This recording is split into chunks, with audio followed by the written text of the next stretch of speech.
Jemaat Tuhan yang kukasihi dalam Yesus Kristus, yang sekali saya ucapkan selamat pagi dan selamat bertemu untuk Anda semua. Dan sebelum kita meneruskan ibadah kita pada hari ini, saya membawa kita di dalam doa pembukaan. Mari kita bersama untuk tunduk kepala dan tutup mata. Kita akan doa bersama dan bersatu di dalam doa. Terima kasih Tuhan karena kesempatan dan anugerah kasih Tuhan yang telah Engkau berikan dan nyatakan dalam setiap pribadi kami, sehingga saat ini kami ada kesempatan untuk beribadah walaupun hanya di rumah ataupun di tempat-tempat lain. Kami berdoa agar Tuhan berserta dengan anak-anak-Mu di mana juga mereka mengadakan kebaktian dan persekutuan. Dan saat ini kami berdoa agar Tuhan terus memberkati ibadah yang mereka lakukan. Biarlah setiap pujian dan penyembahan serta firman Tuhan yang disampaikan menjadi makanan rohani yang terus menguatkan dan mendukung sebagai umat yang percaya. Terima kasih Tuhan karena kesempatan ini. Hanya di dalam nama Tuhan Yesus kami mengucap syukur dan berdoa. Amin.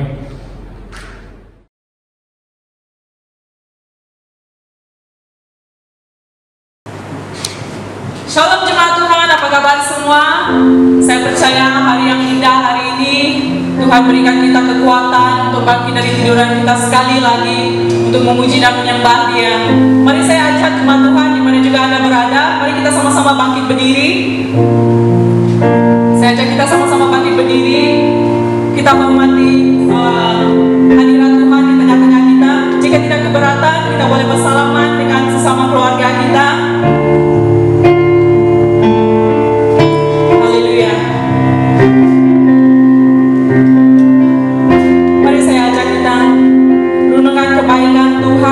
Kasih Tuhan bagi setiap pribadi kita dalam sepanjang minggu ini.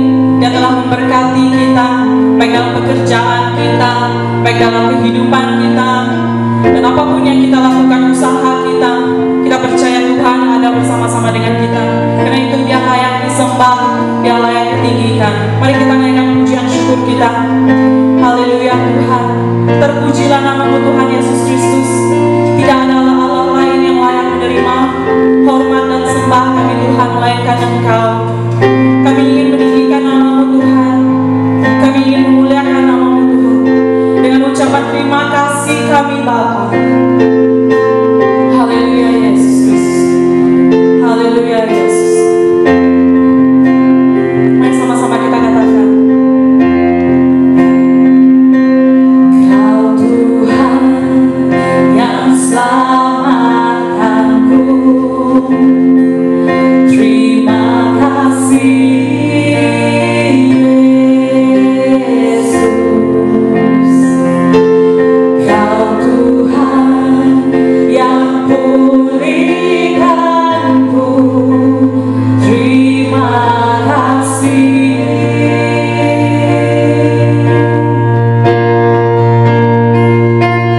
Kau Tuhan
Karena Engkau jiwaku disegarkan, karena Engkau tubuhku dikuatkan, karena Engkau imanku diteguh. Terima kasih Tuhan. Tiada Allah lain yang layak kami sembah melainkan Engkau Tuhan Yesus Kristus. Terpujilah namamu Tuhan Yesus Kristus. Kami ingin terus memuji dan memuliakan Engkau. Kami ingin meninggikan namamu Tuhan di tempat ini. Hanya di dalam nama Yesus Kristus Tuhan dan Juru Selamat kami sudah berdoa. Amin. Kami soal-soal bagi Tuhan ini kita. Mari jemaat Tuhan, kita akan terus memuji Tuhan. Kita naikkan pujian kita.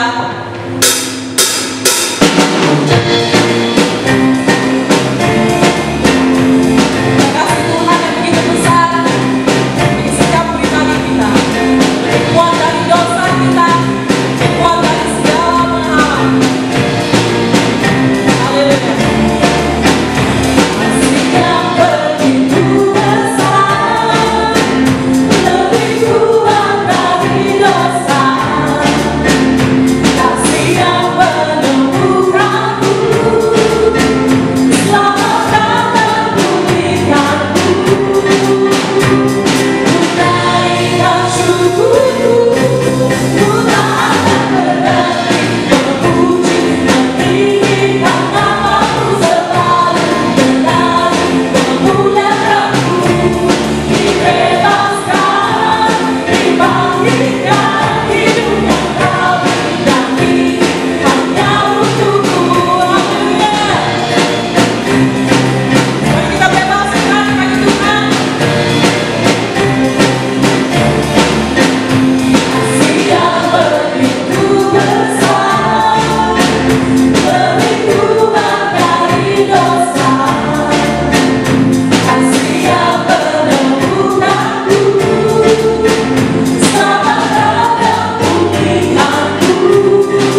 Tuhan, sebelum kita mendengar firman Tuhan, mari kita persiapkan hati kita sekali lagi.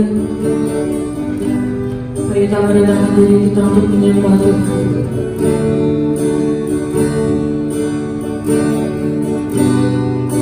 Nah, Tuhan adalah sumber kekuatan kita, tempat perlindungan bagi setiap pribadi kita.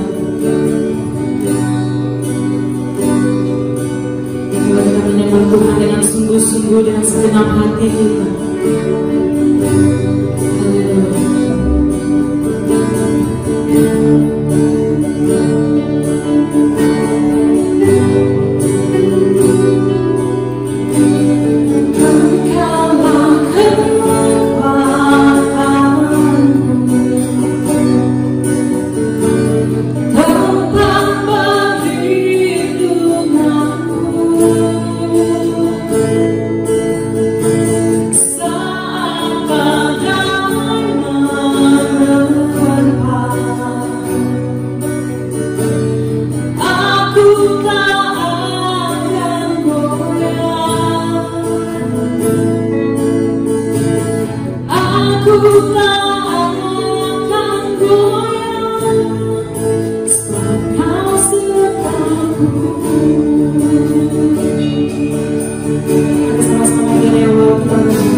terimalah segala sembah dan hormat kami hanya untuk kemuliaan nama Tuhan, hanya di dalam nama Yesus Kristus Tuhan dan Juru Selamat kami.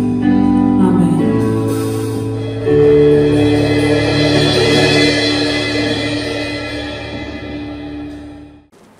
Jemaat Tuhan, sebelum kita mendengar firman Tuhan, hari ini kita ada satu acara istimewa di mana kita akan menyambut ulang tahun Pastor James yang ke-24 pada tahun ini. Dengan itu kita menjemput Pastor James untuk bersama-sama dengan kita di atas pentas.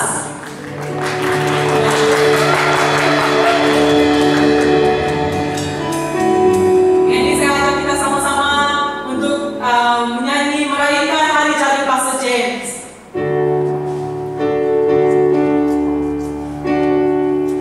Selamat hari jadi, selamat hari jadi, selamat hari jadi, Tuhan memberkati. Happy birthday to you, happy birthday to you, happy birthday to Pastor James, happy birthday to you.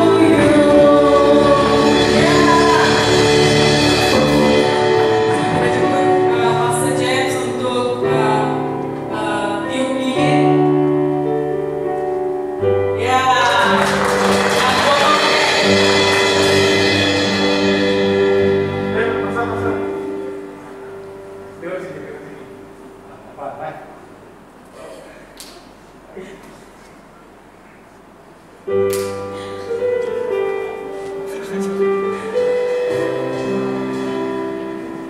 Ya.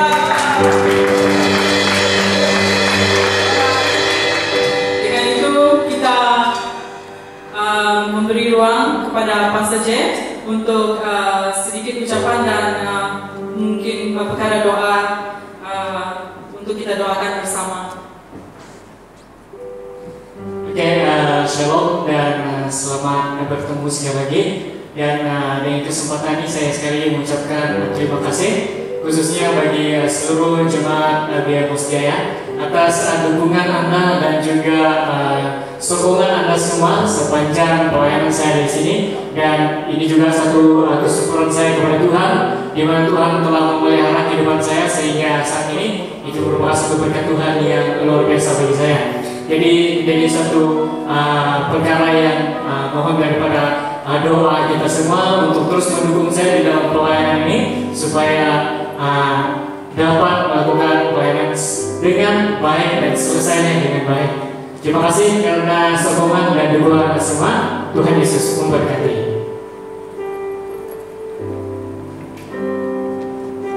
Dengan ini kita mohon penghormatan Pastor Henry untuk memimpin kita dalam doa pemberkatan bagi hari lahir Pastor James. Mari kita berdoa bersama. Saya pimpin kita berdoa. Tuhan Allah Bapa kami yang di surga, Bapa dalam nama Tuhan Yesus Kristus kami datang kepadamu pada pagi ini.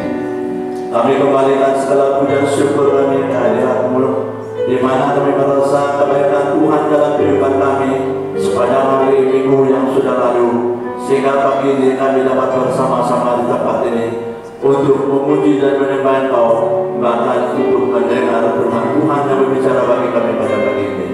Kami berdoa khusus bagi saudara kami Pastor James, di mana dia jatuh pada tahun ini ulang tahunnya ke-24.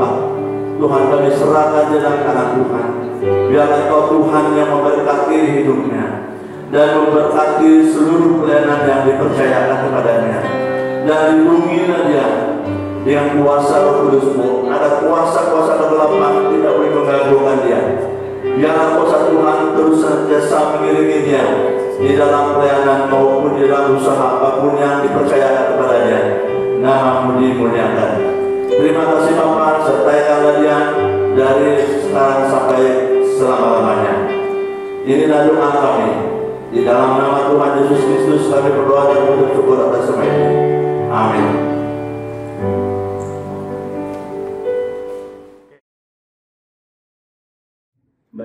pagi dan salam sejahtera bagi seluruh jemaat Tuhan yang sudah hadir bersama pada pagi ini. Saya ingin mengucapkan selamat datang dan selamat beribadah pada pagi ini. Dan sebelum kita meneruskan acara kita, mari kita berdoa dan saya pimpin kita dalam doa. Tuhan Allah Bapa kami yang di surga, Bapa dalam nama Tuhan Yesus Kristus kami sekali lagi datang padamu pada pagi ini. Kami kembalikan segala pujian syukur kami ke hadirat-Mu, di mana kami merasa kebaikan dan pimpinan pertolongan Tuhan bagi setiap pribadi kami, sehingga kami ada pada pagi ini seperti mana kami ada. Dan kami berdoa, kami serahkan seluruh rangkaian ibadah kami dalam tangan-Mu. Biarlah Engkau Tuhan yang menyertai kami dari awal sampai selesainya ibadah kami. Sekiranya ada kuasa yang ingin mengganggukan kami di tempat ini, di dalam nama Yesus Kristus kami usir keluar, supaya tidak mengganggukan satu daripada antara kami dalam kami memuji dan menyembah Engkau, bahkan dalam kami mendengar daripada firman-Mu. Terpuji nama Bapa, sekiranya ada yang datang dengan kelemahan tubuh, yang datang dengan sakit penyakit, Tuhan kami serahkan semua di dalam tangan Tuhan. Sekiranya kehendak-Mu Engkau sembuhkanlah segala penyakit yang ada pada tubuh kami. Biarlah kami mempunyai kekuatan, dengan kekuatan itu juga kami dapat memuji dan menyembah Engkau, bahkan mendengar daripada sabda firman-Mu. Terima kasih Bapa, hamba mengaku tidak mempunyai apa-apa yang ada pada hamba-Mu, tapi karena Tuhan telah mempercayakan kami, biarlah Engkau yang menyertai kami sampai selesainya nanti. Terpuji nama-Mu, tolong dengarkan doa kami yang tidak sempurna ini. Hanya di dalam Yesus Kristus kami sudah berdoa. Amin. Ya Bapak Ibu Saudara dalam Tuhan Yesus Kristus, pada pagi ini saya ingin membawa kita satu tema yang berjudul hal mengikuti Yesus. Mungkin ada tanya di dalam hati kita masing-masing, apakah hal yang mengikuti Yesus? Kita perlu tahu apakah hal-hal bila kita mengikuti Yesus. Banyak hal-hal yang kita perlu tahu. Dan mari kita sama-sama untuk membaca daripada Injil Lukas pasal 9 ayat 57 sampai yang ke 62.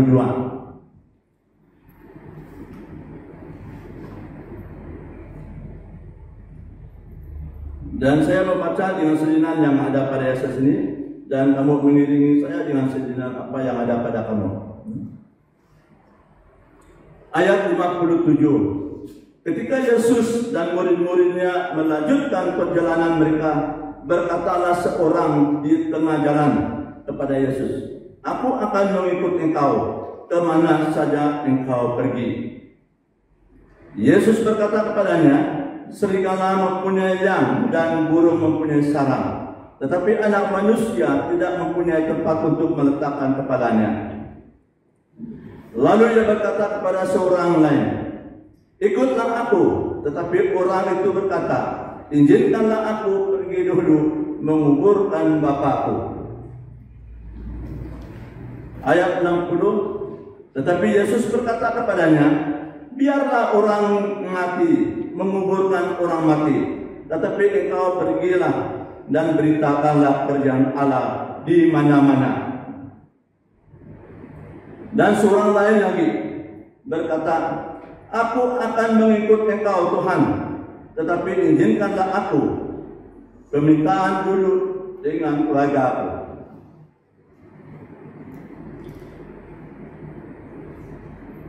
Ayat yang terakhir, tetapi Yesus berkata, "Setiap orang yang siap untuk membajak, tetapi menoleh ke belakang, tidak layak untuk kerjaan Allah."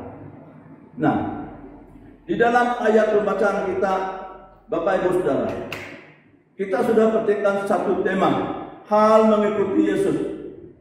Dan kalau kita lihat daripada ketiga orang ini, saya rasa mereka tidak datang daripada satu rumah panjang, ataupun mereka tidak datang daripada satu keluarga.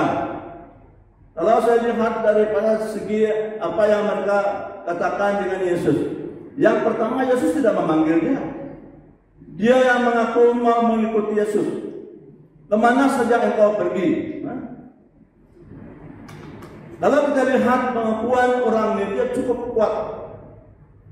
Sepertinya yang kita tadi Kalau kita ingatkan nyanyian itu, kita mau menyembah Yesus seumur hidup.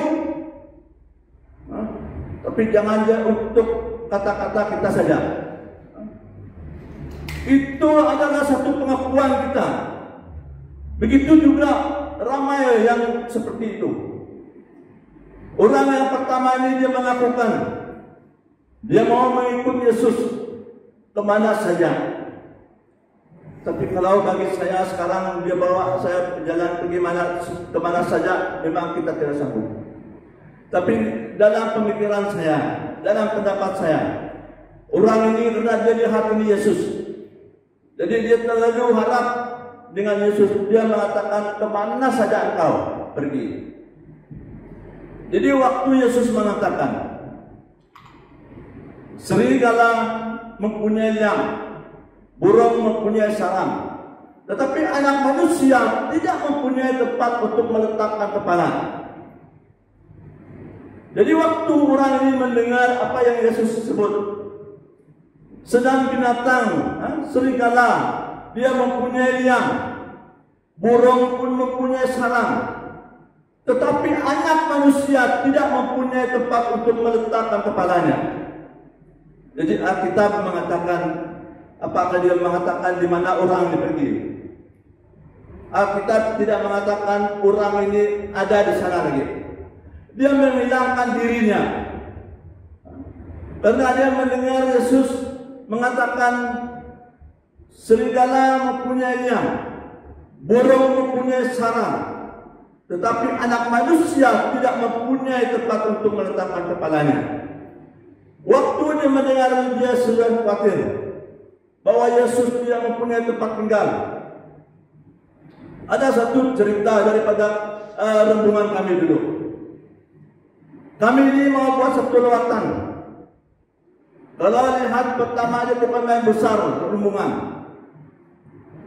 kami edarkan kertas untuk tulis nama yang mau ikut. Di dalam kertas itu ada 39 orang. Jadi akhir musyawarah itu masuk dalam agenda lain-lain. Ada seorang bertanya, siapa yang mensponsor lawatan ini? Jadi pengurusnya bilang, setiap orang yang ikut dia yang tanggung tambang pergi dan balik. Jadi ada orang sponsor, masing-masing tanggung sendiri. Pergi hari Minggu yang kedua, karena kami mau ambil masa untuk mendoakan lawatan ini. Minggu yang kedua sudah banyak orang yang datang, tapi banyak nama yang minta ujur, banyak masalah ini dan itu. Pergi kami minggu yang kedua, sebelum kami angkat satu minggu lagi, tidak sampai 10 orang sudah dari yang 39. Minggu yang terakhir, hari Sabtu, karena hari Minggu kami harus berangkat. Tunggu orang. Kebetulan kami membuat yang terakhir ini di rumah kami sendiri. Datang 2 orang, saya yang ketiga. Untuk memindahkan cerita itu, sudah kami ambil masa berdoa. Saya bilang begini, siapa yang antara kita tidak ikut pergi dalam lawatan ini besok, semua barang yang disenara ini dia yang bayar. Karena kami ini pergi melawat Kampung Baru Indonesia, ada sekolah Injil. Pergi pukul 8 saya turun. Saya singgah di airport sana, tinggal saya punya bag. Kembali dari pasar, saya lihat banyak hutang. Sudah ditulis nama sekolah Kampung Baru. Tidak lama datang satu orang. Dia bilang, Pak, minta maaf tidak saya dapat itu. Barang yang dalam senarai yang kita buat, saya sudah beli semua. Inilah hal mengikut Yesus. Ikut Yesus bukan 1 hari, bukan 1 bulan, bukan 1 tahun. Seperti yang kita tadi, kita harus mengikut Yesus seumur hidup kita. Minggu beberapa hari yang sudah lalu, kami dengan ketua dikat dengan Pastor Jem pergi mendoakan satu ibu. Saya tanya dia, apakah kamu percaya Tuhan? Saya percaya Tuhan sampai habis. Dia bilang, sebenarnya sampai saya mati. Maksudnya. Jadi orang ini Bapak Ibu Saudara, kalau kita lihat benar, dia sebenarnya tidak tahu apakah dia menghinakan Yesus ataupun dia mengolok-olokkan Yesus.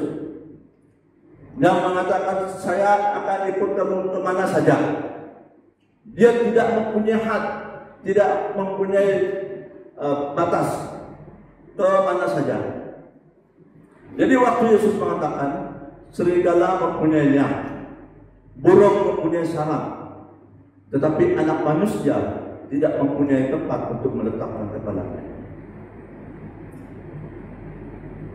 Kalau kita lihat orang yang kedua,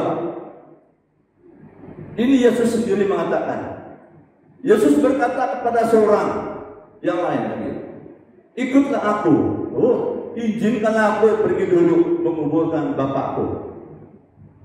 Apakah bapaknya betul-betul mati waktu itu? Yesus memanggil dia, ikutlah aku. Tapi dia minta izin dulu untuk pergi menguburkan bapaknya. Tapi Bapak Ibu Saudara, maksud ayat ini, bapaknya tidak mati waktu itu.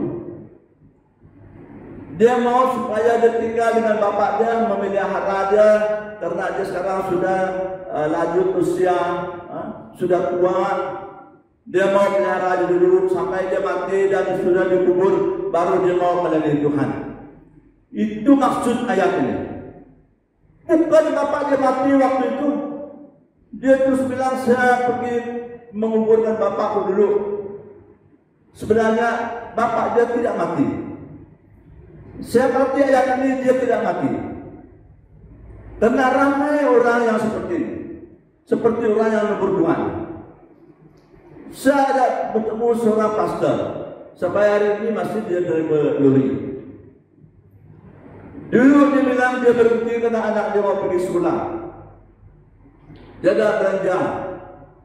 Saya jumpa dia kedua, dia bilang saya coba-coba lah, berdoa lah, saya mau balik melayani katanya. Jumpa saja ketiga, dia bilang tidak, saya dapat dari lagi, terlalu lama sudah saya tinggal di kampung. Apa kerja kamu? Saya sekarang bawa luri barang. Inilah macam hal-hal yang mengikut Yesus. Ramai orang. Ada yang dipanggil mempunyai alasan.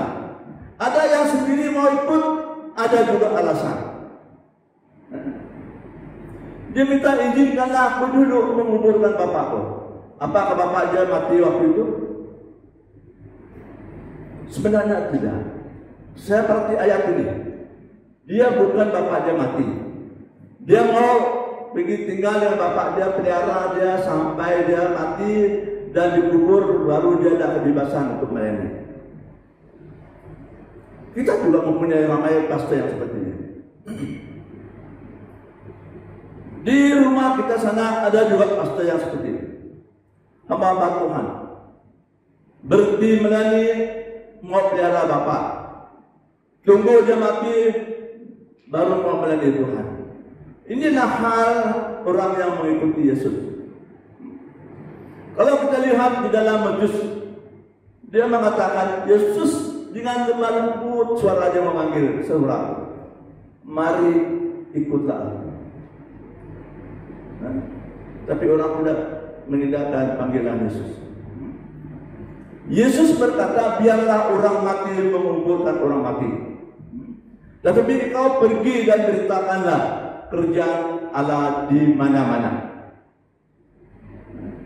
Biarlah orang mati mengubur orang mati, tapi engkau pergilah memberitakan kerjaan Allah di mana-mana. Kalau kita lihat orang yang terakhir, ini orang yang ketiga. Seorang lain berkata, aku mengikut engkau Tuhan, tetapi izinkanlah aku permintaan daripada keluarga. Ada juga alasan. Apa kata Yesus? Setiap orang yang siap untuk membajak, tetapi menoleh ke belakang, tidak layak untuk kerjaan Allah. Ramai orang yang seperti ini juga. Dalam hati mereka, entah bagaimana mereka terus melakukan, saya mau mengikuti Yesus. Tapi mau minta izin lagi daripada keluarga. Apakah keluarga membiarkan dia ataupun tidak? Jadi Bapak Ibu Saudara, kalau kita lihat istri Lut, sebenarnya Abraham mendoakan Sodom dan Gomora ini cukup kuat. Doa Abraham pertama, kalau kita lihat di dalam Kejadian, dia mengatakan dengan Tuhan, sekiranya ada 50 orang di Sodom yang percaya, apakah kamu masih musnahkan Sodom? Tuhan menjawab dengan Abraham, tidak. Jadi Abraham tidak putus asa. Dia kurang lagi. Bagaimana kalau kurang daripada 5 orang, daripada 50? Bagaimana 45 yang percaya? Apakah kamu masih memusnahkan Sodom? Bilang tidak. Abraham dia berdoa menawar dengan Allah. Tawar menawar sampai 40, 30, 20 sampai yang terakhir 10 orang. Kata Tuhan, tidak, saya tidak musnahkan kalau ada 10 orang. Waktu dia mengutus 2 orang malaikat untuk melihat keadaan di Sodom Gomora, baru saja 4 orang saja orang yang percaya. Lut sama istrinya dan 2 anak. Jadi Bapak Ibu Saudara, sebenarnya Lut sudah diselamat. 4 orang ini sudah diselamat. Dan dibawa 2 orang malaikat Tuhan keluar daripada Sodom, naik bukit. Sudah dia naik bukit, baru dia mau turun. Belum setengah bukit sebelah dia turun, dia teringat harta banyak di rumah tinggal. Jadi dia menoleh ke belakang, lalu dia menjadi tiang kanan. Kalau kamu turun daripada Sinai, sebelah kiri kamu lihat ada satu tiang garam. Itu adalah Lut, istri Lut. Karena dia menoleh ke belakang, lalu dia tidak dapat diselamatkan. Sebenarnya dia sudah diselamat daripada Sodom. Itu makanya Yesus mengatakan, orang yang siap untuk membajak dan menoleh ke belakang tidak layak untuk kerajaan Allah. Begitu juga istri Lut. Sebenarnya dia sudah diselamat. Malaikat Tuhan memegang tangan mereka semua sekeluarga keluar dari Sodom. Mau lepas dia dari sebelum habis bukit, kata Lut, nanti kami mati. Malaikat itu bawa dia sebelum habis bukit turun pergi sebelah, baru dia lepas. Waktu dia lepas, istri Lut menoleh ke belakang, lalu menjadi tiang garam. Jadi Bapak Ibu Saudara, ini yang menggabungkan perjalanan kita bersama Tuhan. Kita harus bertobat. Apapun hal-hal yang sudah lama, kelemahan-kelemahan yang kita ada, sekarang masanya kita bertobat, sebab kerjaan surga sudah dekat. Yesus sendiri mengatakan, aku datang dengan segera. Jadi untuk kesimpulan, tetapi carilah dulu kerjaan Allah dan kebenarannya, maka semuanya itu akan ditambahkan kepadamu. Carilah dulu kerjaan Allah. Selalu saya sebut ini, waktu saya pergi nilai, SIP nilai, itu orang Sabah dengan Sarawak. Ada orang dari Indonesia tidak banyak, ada 2-3 orang saya rasa. Semua mereka ini orang yang kerja, ada yang belajar. Saya jumpa satu orang, kami dari Lawas. Dia kerja di airport di Masjid. Saya bilang dengan mereka, kalau kamu datang dari Sarawak menuju Sabah, jangan terus pergi cari kerja. Cari dulu kerja. Dari kerja baru kamu pergi cari kerja. Ini firman Tuhan untuk kita. Tetapi carilah dulu kerjaan Allah dan kebenarannya, maka semuanya itu akan ditambahkan kepadamu. Sebab itu janganlah kamu khawatir akan hari besok, karena hari besok mempunyai kesusahannya sendiri. Kesusahan sehari cukuplah untuk sehari. Bermaksud jangan kumpulkan kesusahan kamu hari ini bawa ke besok. Kesusahan kamu besok jangan kumpulnya bawa ke lusa. Ujung-ujung kata orang stres kamu nanti. Karena setiap hari dia mempunyai kesusahan sendiri. Kesusahan hari ini selesaikanlah dia. Itu makanya firman Tuhan mengatakan, dia tidak larang kita membuat dosa. Tapi boleh juga kita membuat dosa, tapi jangan tunggu sampai hari terbenam. Karena jangan bawa kesusahan itu pergi hari yang lusanya. Nanti dia terkumpul-kumpul, semua orang stres. Jadi Bapak Ibu Saudara, ini sedikit firman Tuhan untuk renungan kita pada pagi ini. Sekian, terima kasih. Tuhan memberkati. Mari kita berdoa. Tuhan adalah Bapa kami yang di surga. Bapa, dalam nama Tuhan Yesus Kristus kami datang padamu. Hamba-Mu sudah berhenti untuk berbicara daripada firman-Mu. Tolong bisikanlah hati kami dengan kuasa Roh Kudus-Mu, agar firman Tuhan yang kami pelajari sebentar tadi dapat mengambil tempat di dalam hati kami masing-masing. Terima kasih Bapa, sebentar lagi kami akan bersurai dari tempat ini. Dimanapun kami pergi, dimanapun kami berada, Tuhan tolong sertaikanlah kami, sehingga kami sampai ke tempat kami masing-masing dengan keadaan selamat. Terima kasih Bapa, tolong dengarkan doa kami yang tidak sempurna. Semua ini kami minta hanya di dalam Yesus Kristus Tuhan Juru Selamat kami sudah berdoa. Amin. Ajaib kau Tuhan.